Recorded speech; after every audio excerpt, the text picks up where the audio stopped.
I'm real local. I was born at Highland Hospital. Everybody know what Highland Hospital? Yeah. Highland Hospital is Oakland. Yeah, and that's how you're supposed to say it. Yeah, right. Highland Hospital is Oakland General Hospital here, and I grew up in San Francisco mostly, public school person. My father migrated from East Texas in the 30s. He kind of taught himself how to fix hydraulic when automatic transmissions were new. He taught himself how to fix them, and he escaped East Texas. You know, like for some of you know, for a young African American to live in the Jim Crow South was always precarious. You know, we're just starting to understand that now a little bit more now. Everybody knows, oh, it was racism down there. Well, racism is a tangible, embodied thing, right? For especially if you're a young black man, you could be standing on a corner and get arrested for loitering. And that was a systematic process of building up the labor force. That, you know, we probably got a couple of new books about the prison industrial labor force in the rural South. So it was very precarious for my father and other young black men in the South. And so in one sense, getting out was an escape. It wasn't just to leave. It wasn't a migration. We think of it as a migration. It was an escape, because between, if you're going to get on the old, I guess it was US 10 at the time, and get on a road in a pickup truck, which is what he did, and you're black, you're already a target. And you think you're driving while black is a problem now. You can imagine what it was then. So the idea was to see if you could, it was like escaping from prison, to just get out of the South. And that's where that migration is, a huge black migration from all the way from Florida across the lower states into California. And that's what he did in the late 30s, early 40s. And then somewhere, let's see, because if he was 13, so yeah, I was probably about right in the heart of the Depression. My mother, just a quicker story for her, she was in a high school student in Vallejo when her family was told to go to San Francisco and board a bus at the Japantown Buchanan Street Y to be relocated to Tanforan, the Tanforan internment center, and then went on to Gila River. She's Japanese American. They're both gone now. But that was their journey into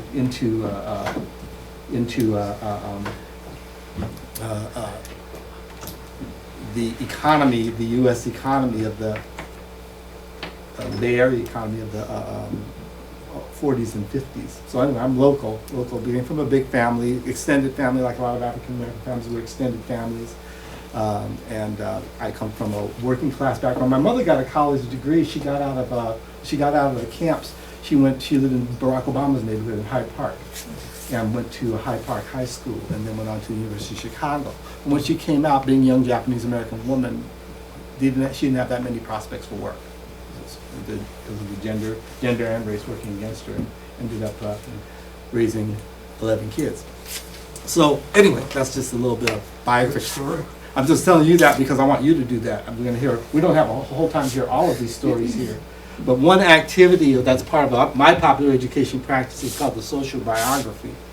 The social biography, the idea of the social biography, that everybody in a room, whether it's a co-op or a neighborhood or something like that, has a biography.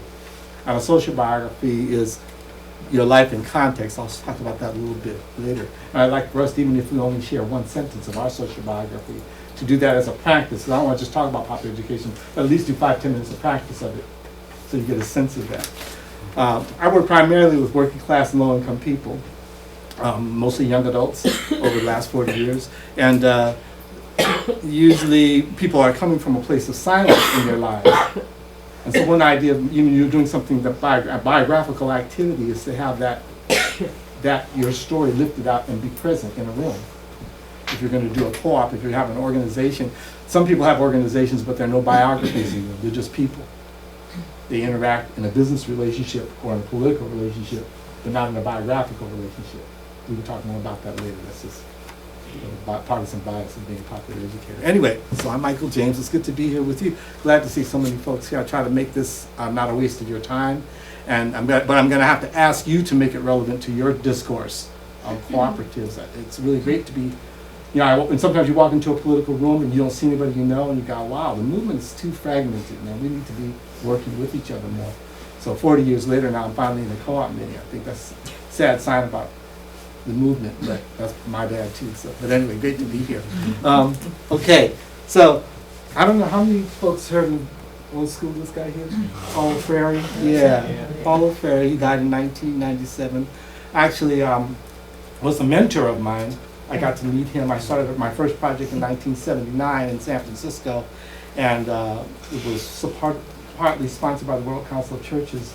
And he is working with World Council of Churches, and he was in exile. You know, his exile in Brazil in '65. Went to Chile, went to Harvard, and he got exiled for this. So many of you might know. He was exiled for doing a pedagogy, doing an education program that enabled illiterate Brazilians to read not just words, but to read society. That was the subversive angle, right? Like, so, and this became a real key piece of work. I always tell people, to say, a lot of people read this and they go, oh, this is an education methodology. Even Jonathan Colza said that. He said, oh, this is a brilliant methodology. It's not a methodology, it's political theory. And the methodologies we develop. But just don't have to take my word for it, like LeVar Burton said, don't take my word for it. You read it yourself and figure that out. So that's that. And the other source, of course, is another mentor that I got young when I was much younger, I mentored was Miles Horton from the Highlander Center. People have heard of Highlander, the Highlander Center out in Tennessee. Well, especially if you're doing cooperative work, this is part of our heritage too. Highlander was the first integrated school in the United States. It was a labor school initially in Tennessee. And of course they were attacked and savaged by the KKK and by the state and everything else. But this is of course the training school that Dr. King and Rosa Parks and Student Nonviolent Coordinating Committee they started out of Highlander. And the reason why it's related here, because Highlander is probably the first and purest form of popular education in the United States. So we'll give it credit for that, and they're still around too. And I was really fortunate to meet Miles and go out, organize a delegation to Nicaragua for popular education for peace back in '83, and we got to do that with them 5 years into the revolution there. But Highlander Folk Center is still, Highlander Research and Education Center is still very active in New Market doing global work with in popular education and organizing. So Miles Horton and the Highlander Center is a big influence on this work, just to give you a little trade. Can you pass that? Sure. Yes. See all of these around. Just to show you that, that's Paula with my little girl, who's now 30. Just to show you, I'm not just fronting, you know. So. Actually, and this is a picture of a project we did in San Francisco called Project Literacy. The stupid me, it's not good for my my portfolio because I took the picture. So these are some of the people in the project. That's Paulo Freire. For those who've never seen it before, I'll pass this around. Septima Clark, anybody familiar with her? Septima Clark? Yeah, she was great. The Citizenship Schools movement in the United States, started South Carolina to fight the literacy laws in South Carolina. Also a part of a popular education legacy in the United States. So that's that. This is a book prepared down at UCLA, Popular Education and the Labor Movement. It's got some neat stuff in it, not just something if you're not really super familiar with this. I have some audio visual too. People from the Theater of the Oppressed. Some of you are. This comes out of the same realm as Roosevelt and Paulo Freire were colleagues during the heaviest period of social movement in Brazil during the 60s. And Boal used theater, popular theater, organically developing people using body and using performance as a way to raise consciousness and develop consciousness. But also not just raise consciousness in an intellectual sense, to raise consciousness in an embodied sense. You know, I'm not going to talk too much more about that now because we really get into it, especially for those of you who know we have fun. But this is important work to look at too. Wow. That's a big influence on popular education. We did a work with the United World Student Christian Federation based on this in 1980. I went to the conference. It was my first time even being on a plane going overseas. It was really cool. Got to go to Italy, and a bunch of activists and educators from around the world developed methodology and discourse around how popular education looks based on student movements in different parts of the world. So the interesting thing for me coming from the U.S., I'm a civil rights baby, but a little bit late to that particular dynamic. But in other places of the world, like the Philippines, a lot of our colleagues were working in very, very volatile areas. So to see people trying to do something like popular education in the Philippines, in Chile, in El Salvador, et cetera, was really compelling. So anyway, throw that around. This is way back in the day. And Gustavo Gutierrez was a liberation theologian. I bring all these people say, oh, these books are old. Yeah, they're old. They're old books. Liberation theology is starting to resurface. As you can see, Pope Francis is what do the kids say? Appropriating. But the language that you hear in Pope Francis right now is very, very much rooted in a long, hard discourse in the difficult and tumultuous organic formation of Latin America. So it's important just to even touch base with that legacy, that teaching. Anyway, so we met Ferry came into the United States consciousness in about 1970, 71. Kind of sparked a lot of imagination. The social movement was making a transition, but one question came up that I think that Ferry raised was, how are working class and poor people involved in the movement here? The civil rights movement and the farm worker movement were organic movements of working class and poor people. And then by the end of the 60s, there's a major shift. What's going to happen next? How do we sustain ourselves? The social movement's already in organic tension too, because there's a class division inside the social movement. And I think that's still an issue to this day. One reason why some of you are here saying, okay, how do we build organically more class integration, but also more working class participation? So that's kind of what I think popular education has to run through this conversation here. Wow. The version that we just started doing, I call the pedagogy of the professor, is just education as a practice of social change. It's easier to use this phrase when you're trying to write a grant. So so that's, I just want to give you that the sense of that. And in the larger framework, the reason why I've used all these titles, I'm not a formalist in the sense that I think you have to do this is not a curricular activity. I'm not talking about education as schooling, but education the way we've learned it from people in Latin America and Africa, as a more organic formation activity or transformative activity about integrating ourselves into society. Even in people down in Chiapas don't use the word education, they use the word learning, because they know the connotation of education is so tightly normalized in the framework of institutional education and socialization. Anyway, but having said that, we'll just keep that a secret between ourselves. And these are the elements that we have for our framework. Okay? You can take pictures or copy that, whatever you want to do.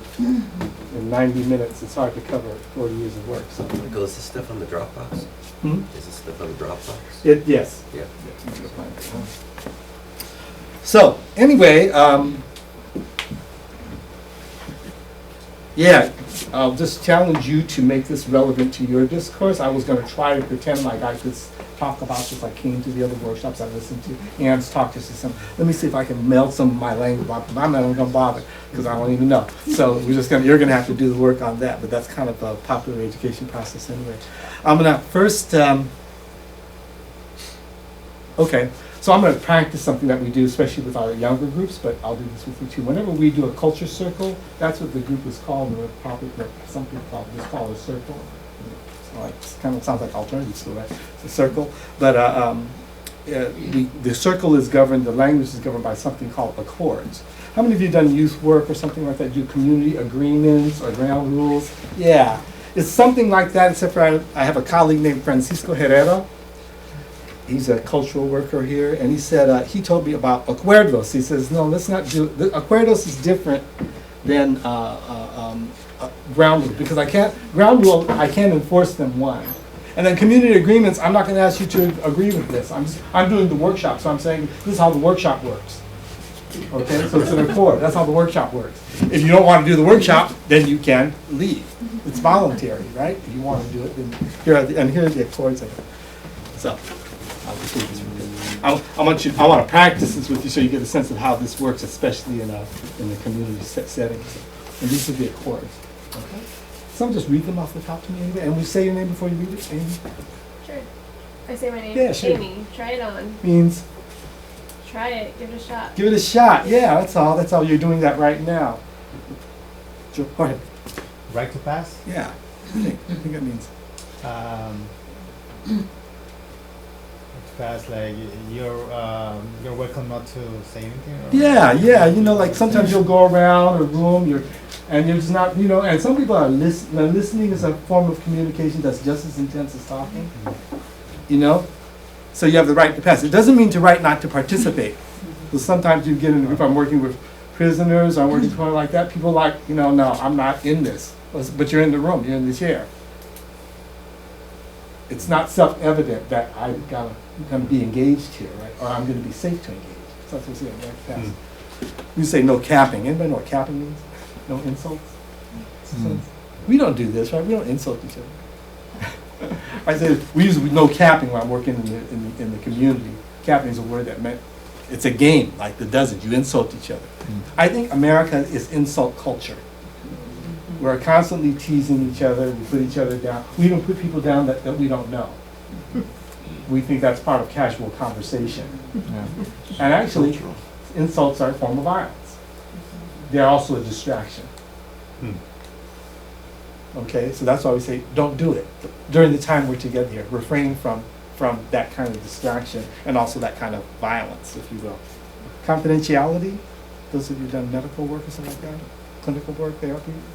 Familiar? Anybody know what's confidentiality mean? Keep it in a room. Keep it in the room. And you know, we go a little bit further with it. What's the root of this word? Confidence. More farther. Confidential. Root of confidential.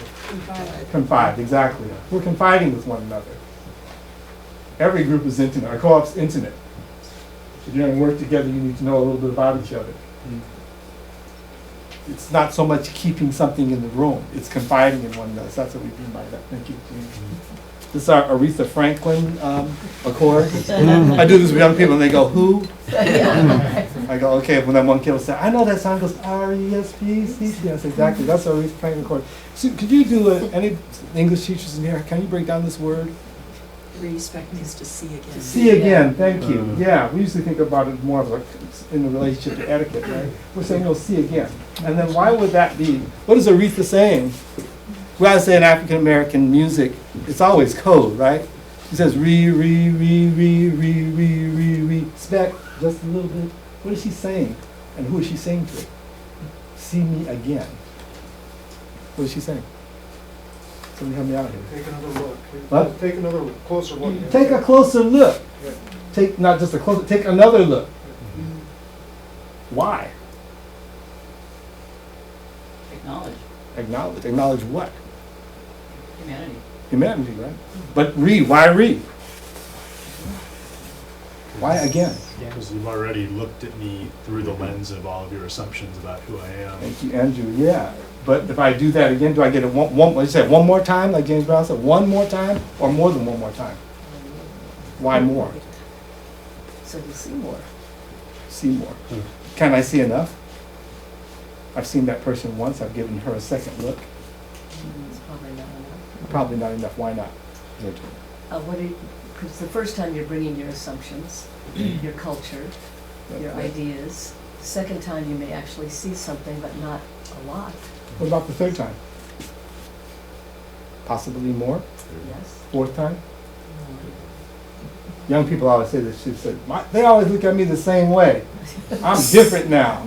I changed. Yeah, respect what she's saying. She says, you know how the kids use the word props? Give me my props. That comes from that old African American, give me my proper respect. Right? My proper respect. That's where props comes from. And that's why Aretha Franklin says, all I want you to do is give me my propers when I get home.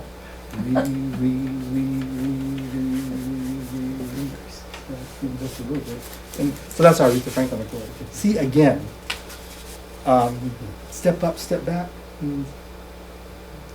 Some people like to talk a lot. Some people.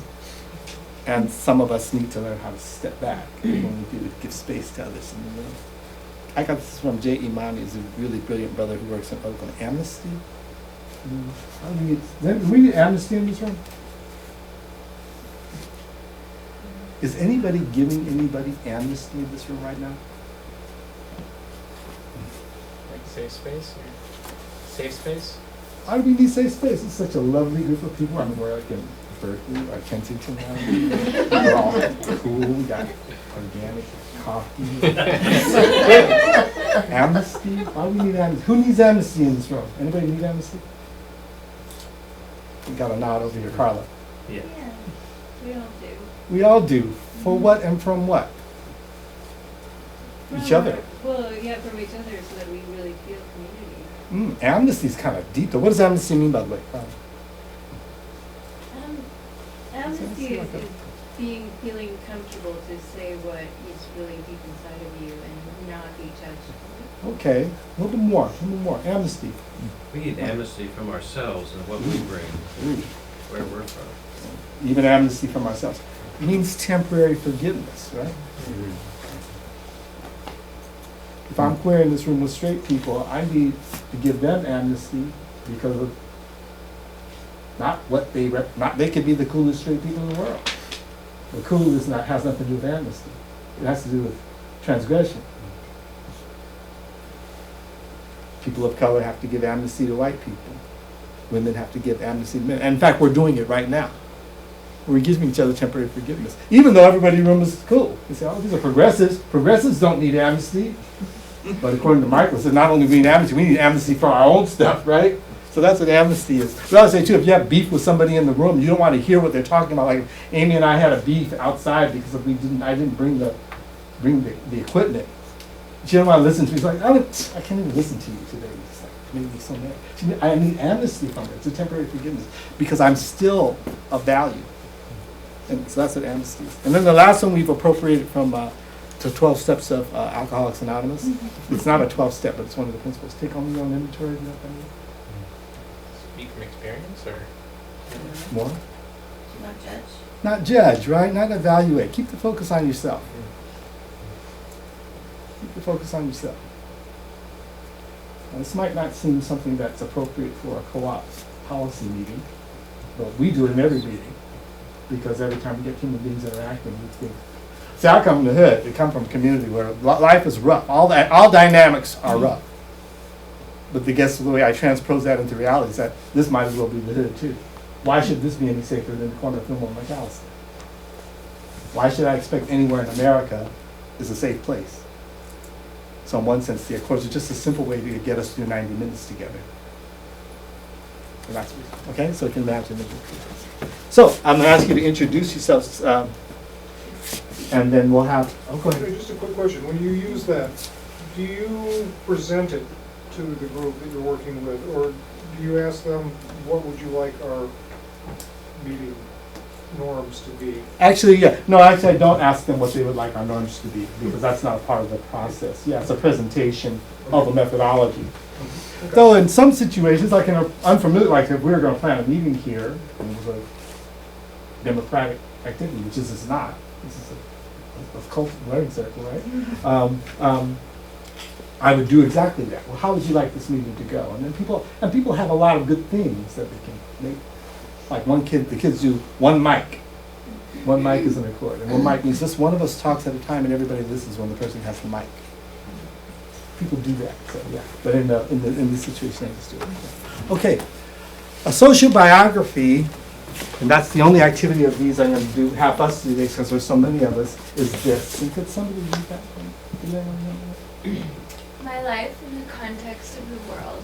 The context of the world as it is transformed by my life. Yeah, this is kind of something we just appropriated from Ferry. We say to people in our group, think of your life as a life of consequence. So anyway, you're going to have like 5 words that you can say about yourself to introduce yourself to you. You just say your name and say a sentence about you that one gives a snapshot of your soul, who you are. I always say to people, you can sit in a room and be superficial, like, to use my youth language, you can be fake ass, But like, why would you waste your time? You go out on a date and somebody else just talks some bunch of BS, kind of go like, wow, I don't have time for this, right? We don't have time. We don't have time, okay? So the idea is to say something of meaning, a sentence about yourself, a snapshot that, it might not give us a real good image of you, but it might give a sense of where you're feeling right now or why you're even in the room. Why you're even in the room. Just something, a biographical sentence. I'm saying take a little bit of a chance. Say something that might make somebody want to come up and talk with you later. Some of us don't want people to come up and talk with us later. But something that might make somebody want to come, something that's important, that makes you present in the room. Makes you present in the room. And that will be the, we only have a minute for introductions. If I wanted to practice that with these, okay? Awesome. Anybody wants to go? In a culture circle that I might be doing, I'm getting ready to do one over in the Marin County Probation Department next Wednesday. But in a circle like this, where I have a group of people, given what we just did, I told you to say a sentence about yourself. And to me, that's real transgressive, because you notice what people have a lot to say, and people did with it what they would. Is that this is how I want to, like, represent? This is how I'm going to represent myself in this room. And some people came from really from deep in their soul. Some people came from their vocations. Some people blended both.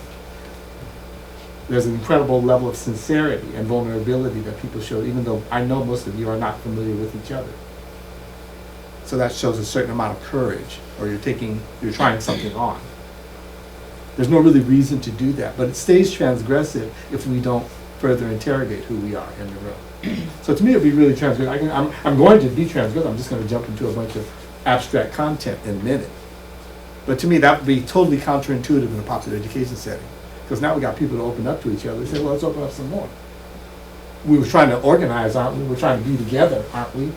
But I think in the social movement, that's not always a given. We think because we're together, we're trying to be together. And one principle in the popular struggles everywhere that we stumbled into after years of kind of Leninist approach to everything was that we had to have relationships with each other. Now, I'm not talking about that just as a political theory. I'm talking about that in my community, in the grassroots community. People don't want to come to a meeting if they can't be together.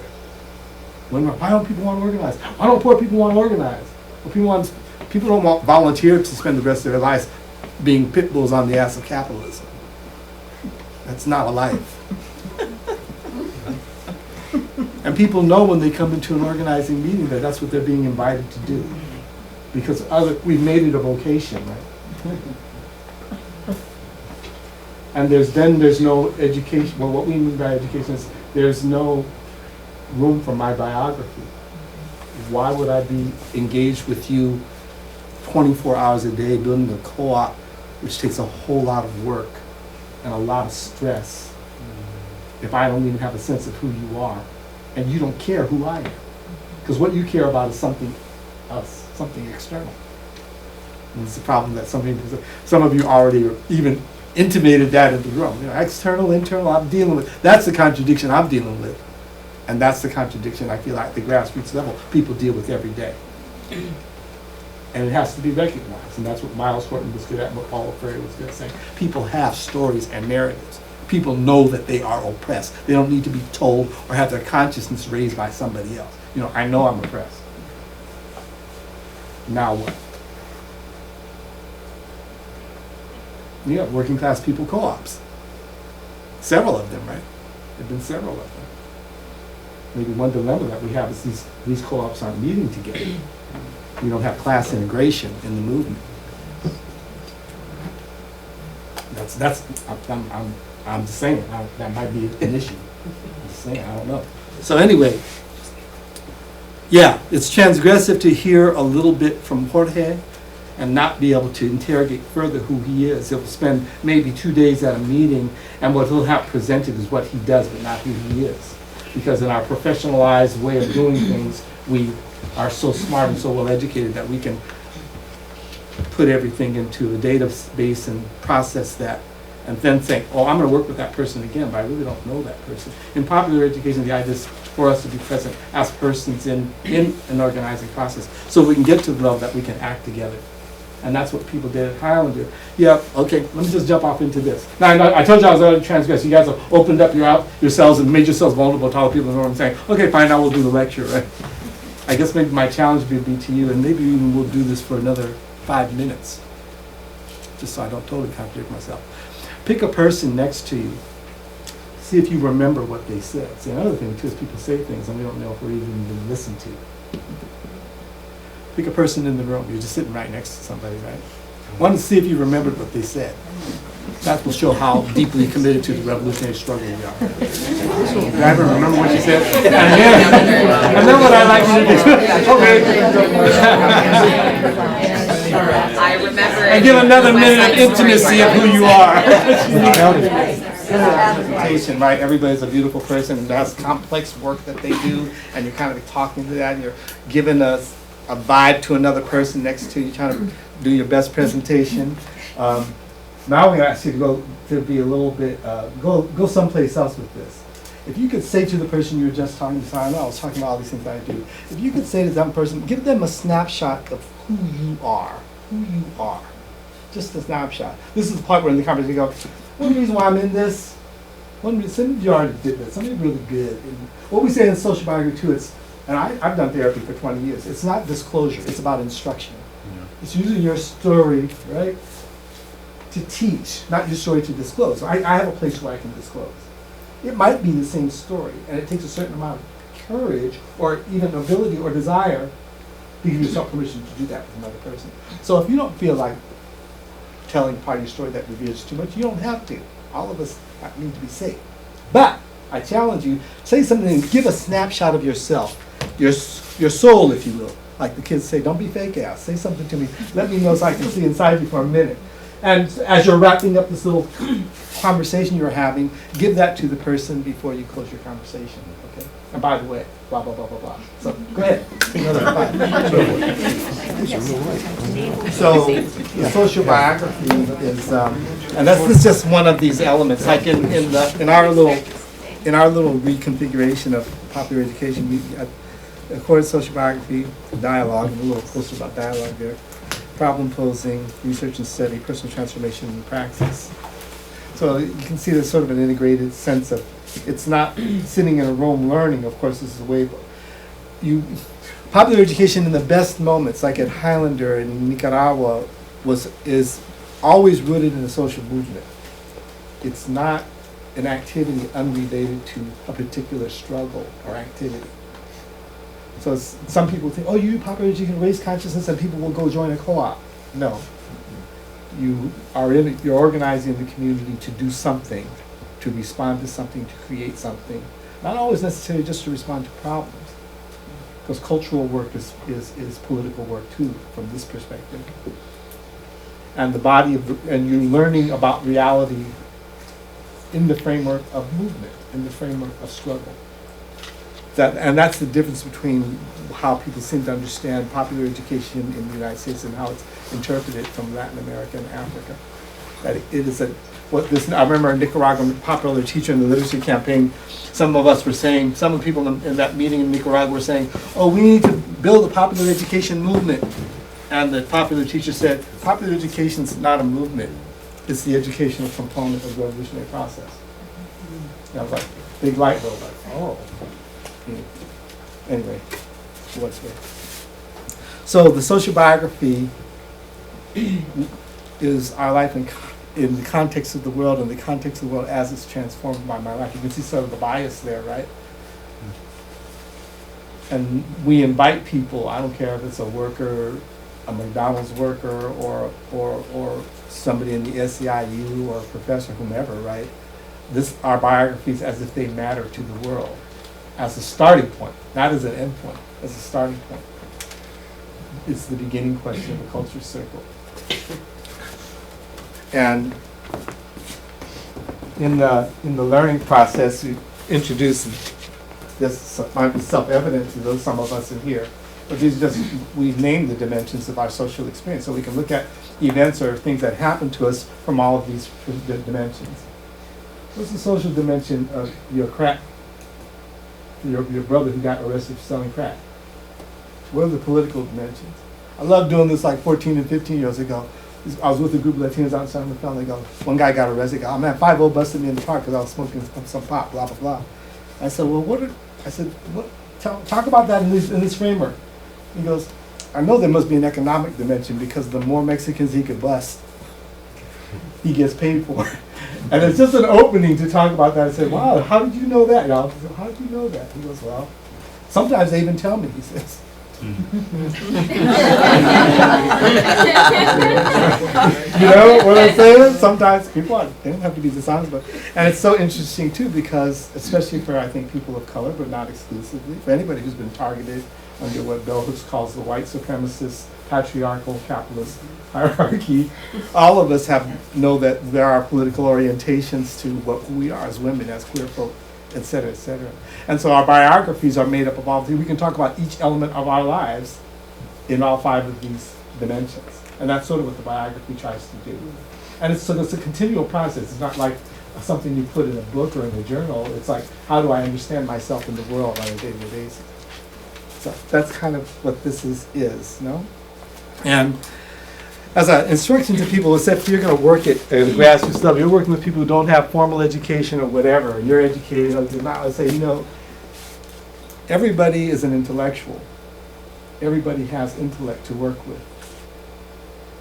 The fragmentation of intellectual from non-intellectual work is a myth. There are power reasons behind that fragmentation, that bifurcation. Huh? So this is just a process to help us re-engage our intellects in a contextual way.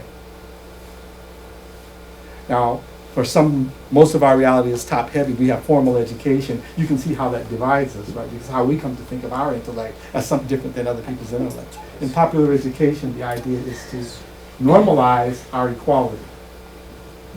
To normalize our equality in the room. Harder to do for those of us who've been formally educated.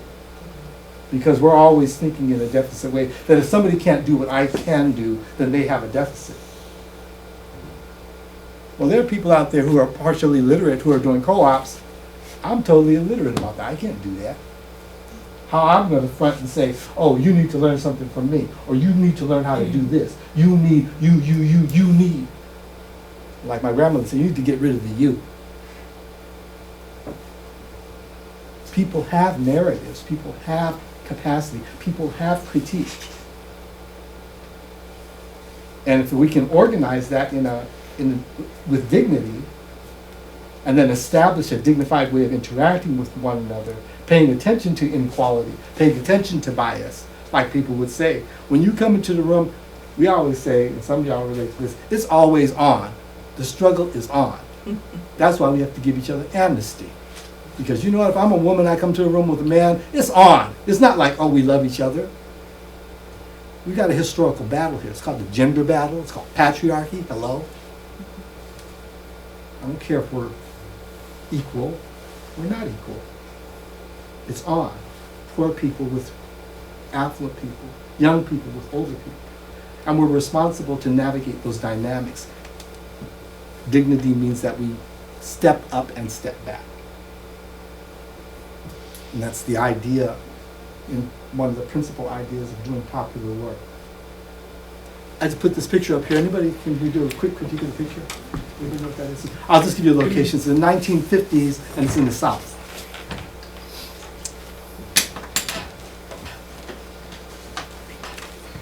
1950s in the South. What do you see?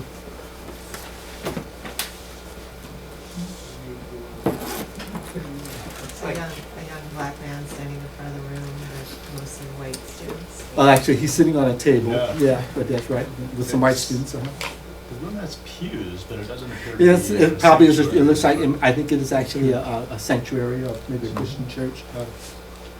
But are they in church? No. Kind of look like they're in church. So it's black and white. Looks like civil rights workers going first. Your name again is? John, John, why would you say civil rights right away? That came to you like that? because it's in church and it's an integrated group in the South. It's in the church and In the integrated. 50s. Yeah, it's gotta be about civil rights. That's probably right. That's right. What else? Anybody else? Anything unusual about that? They all seem to be listening to him. Yeah, actually, he's not talking. I know he's in the center of the photograph, but Yeah. actually, he's not talking. He's actually just listening. He's facilitated. He's actually even not facilitating. I knew that about the picture, but I'm just saying, yeah. But he could be, because he's in the middle of the photograph.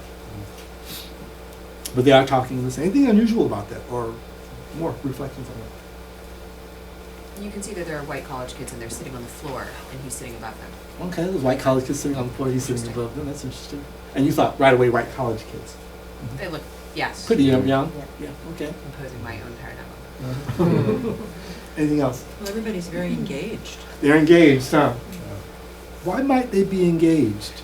Why are they so engaged? Something very important and meaningful to them. Is that, would you suspect that that might be important and meaningful, that situation there? Why? It's unusual It was unusual, why is that? because races had been divided and They had to been even divided. come together was. I think it's so packed. It's People on packed the too, floor, yes. people in pews. It's people unusual, sitting it's on packed. Let me ask you, is it dangerous? Yeah. Probably dangerous right at the time, right? Do you think that young white guy in the front sitting right there, you think he's aware of the danger that he's in? Probably not fully. Not really. Not fully, he says Maybe a not little. fully. Maybe a little bit. Yeah. Intellectually. Intellectually, he might know he's in danger, huh? Why would you kind of like some young people I said, why are you hating on him? He's a smart guy. He came all the way down to the South from Yale or something like that. He's engaged in this unusual situation. Is he naive? Yes. A little. Possible. Can you be naive and courageous at the same time? Yes. Yeah. In fact, you kind of Kind of have to. No.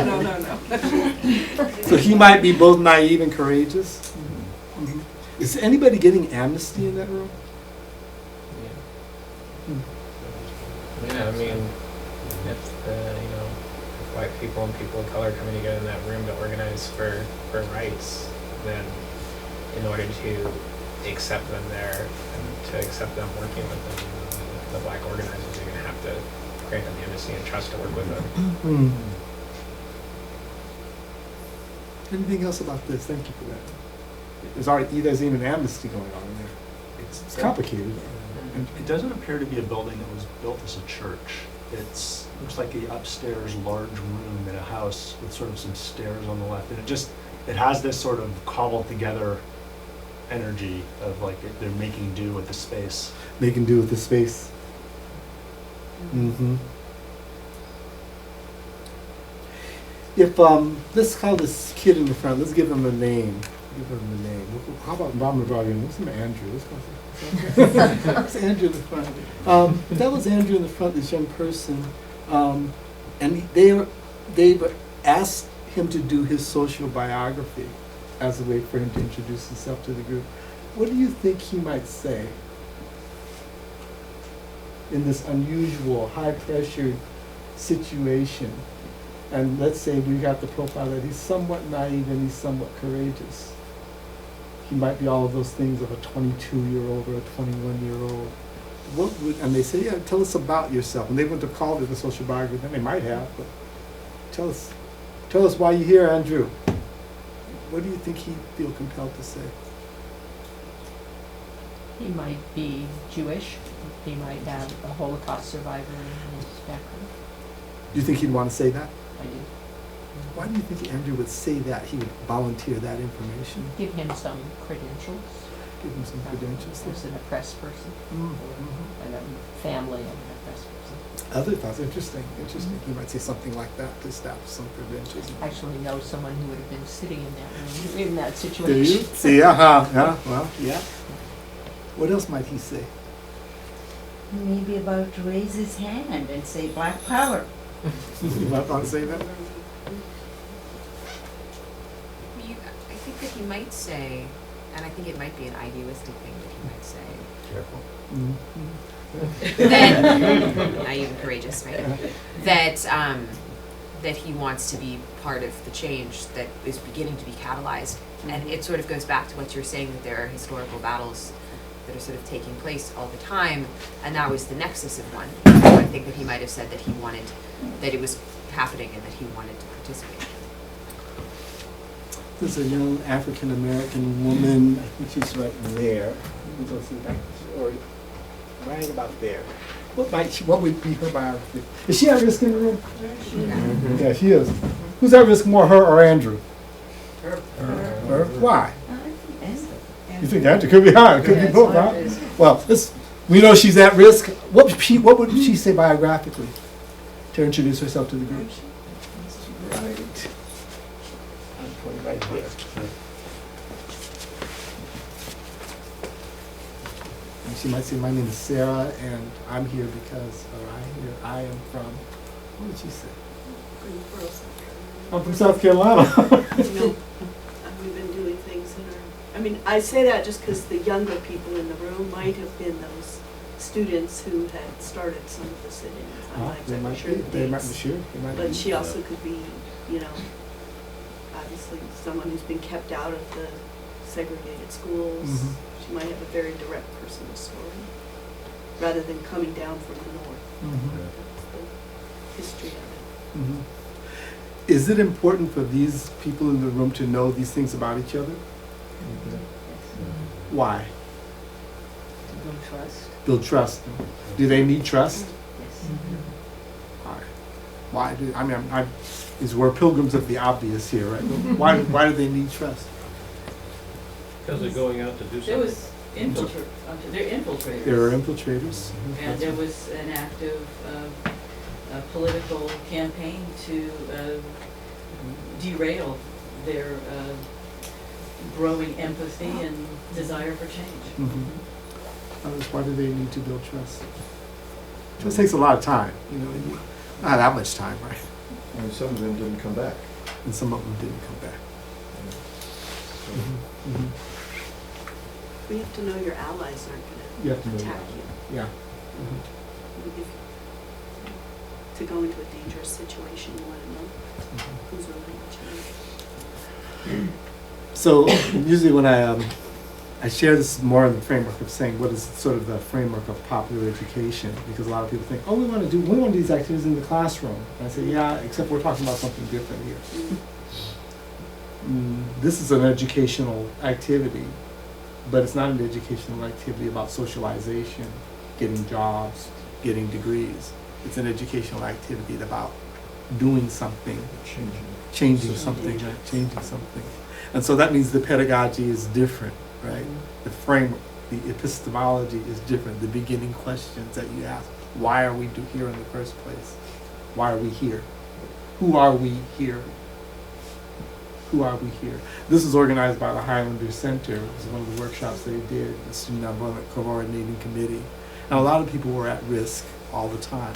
And so learning in an environment where the consequences are severe is an important thing to know about popular education as well. Because a lot of times we think that, oh, we're at the place in the social movement where you can interact and do and organize and build, but we don't understand sometimes the severity of the lives that people live day to day. I'm working with young people now whose parents get deported or are on the verge of getting deported, or dealing with the meth trade in Marin County.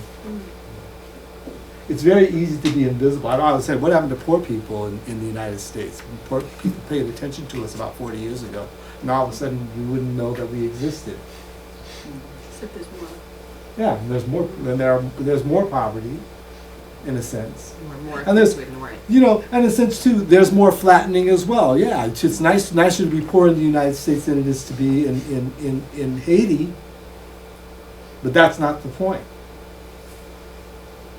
But what happens, what gets normalized is the fact that people have narrative and story, and we don't know those narratives.